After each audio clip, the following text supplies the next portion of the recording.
Okay, my outstanding friends, Roger once again, and I think I have some fabulous news. I've been pretty much a one-man show going, but I have a lot of friends in different areas that pretty much don't want to come to the forefront because it's a controversial view of things that I present. However, when I present it, I present evidence to back it up. I'm not just making up silly guesses about things. So I want my evidence confronted by experts that feel that their evidence that they had learned is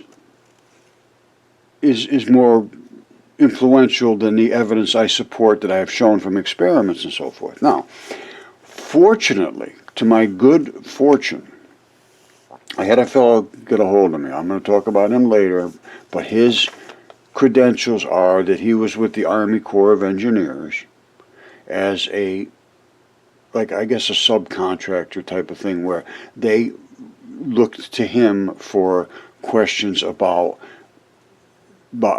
how stable the ground was, and could they put a bridge here? What about a dam? Different structures, foundations, and over the course of years, I mean, he goes back a long time. He's retired now, and over the course of time, he discovered layering, of course, in the subsurface soils, and the layering was pretty much because they were dumping chemicals or oil or whatever they're doing at these military sites. And there was a lot of just didn't take care of things. So he had to go in. He was sort of designated as the fixer. And that's how he changed in from being a structural guy, understanding the structure of the surface and the layering of the natural layering of the surface, which does create these zones of oils they collect on these plates that are literally layering of the surface of the earth. And that's where your contamination primarily collects in pools and where it can be dealt with in a way you can extract it from those zones. Anyway, he became very good at doing this, and they started to, I guess he became what they called a senior environmental scientist.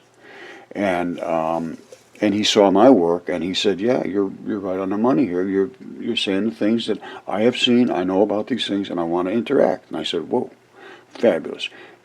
And he has no other alternative that I know of other than to interact to either show that I'm wrong or that I'm right, or that the Earth is literally biology or it's not. And that's all it boils down to. One or the other is, because that's my statement. 100% of the Earth, as far as I can determine right now, originated or is currently biology. Biology will turn into stone, obviously. We have shown it a bazillion times. And that's what mud fossils are, is biology that has done something called nucleophilic substitution. And what that means is, hold on.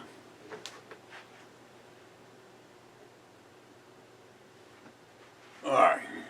This literally, that's a goose. That's a goose's head. And that's where his feathers are. I see the feather pattern there? Feathers coming off the back of his head. And there's his little goose bill or beak, whatever they call them. And inside here you can see, if you know how to look, and you could actually see where the architecture and the anatomy was. And there's also a blood vessel up in here, right there.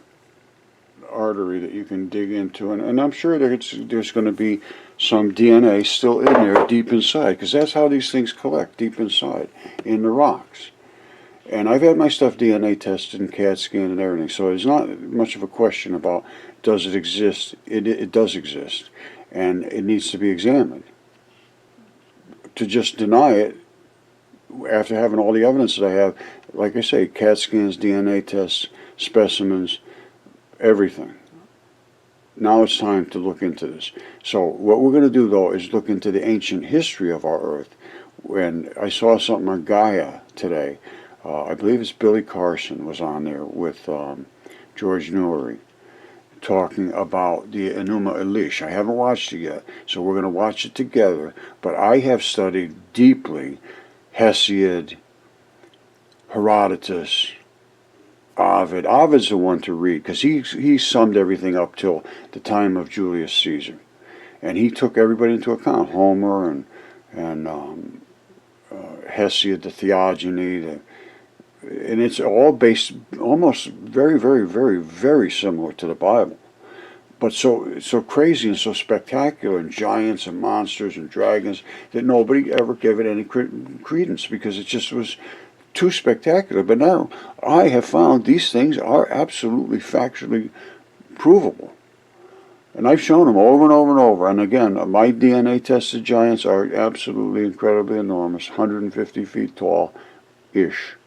And that's just the ones on my property. And they aren't even big.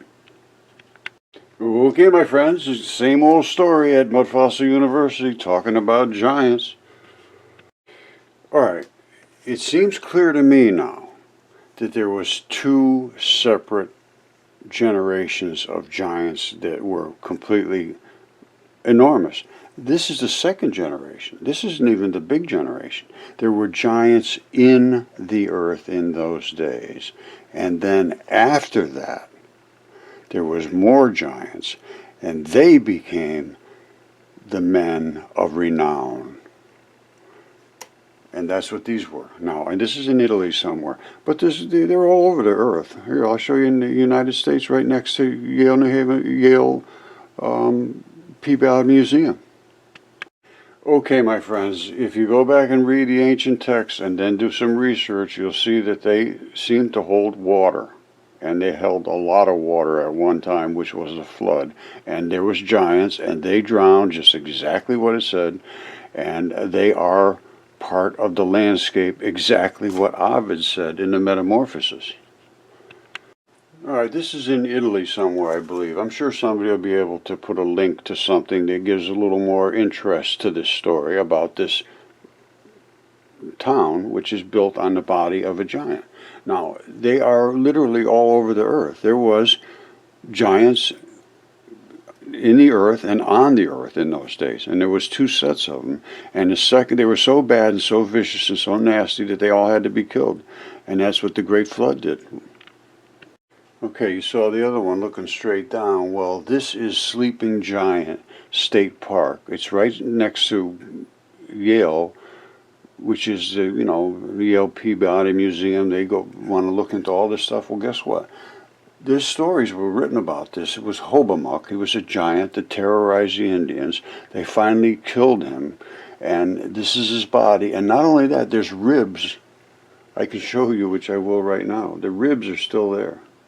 They just put in Sleeping Giant, and let's go and see where it is. Zoom. Here it goes.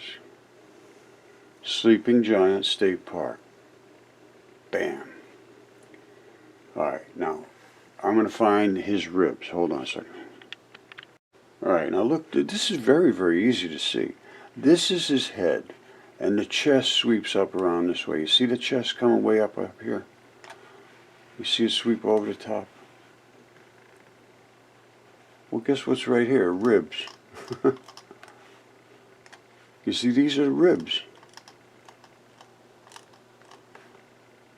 That's a rib, that's a rib. These are ribs hanging over the edge. That's a shadow because the rib is hanging over here and the inside of his guts has all eroded out of here. That's basalt is down deep inside the guts. And this is the chest, and this is the head up here.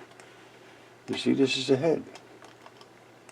I'm sure you could find things in here that, but this is just so obvious. This makes it just, I mean, I don't know how anybody could deny what they're looking at. These are ribs. And this can be tested. This is not something that's undoable. And it's here, right next to Yale. I would think they'd take an interest in this.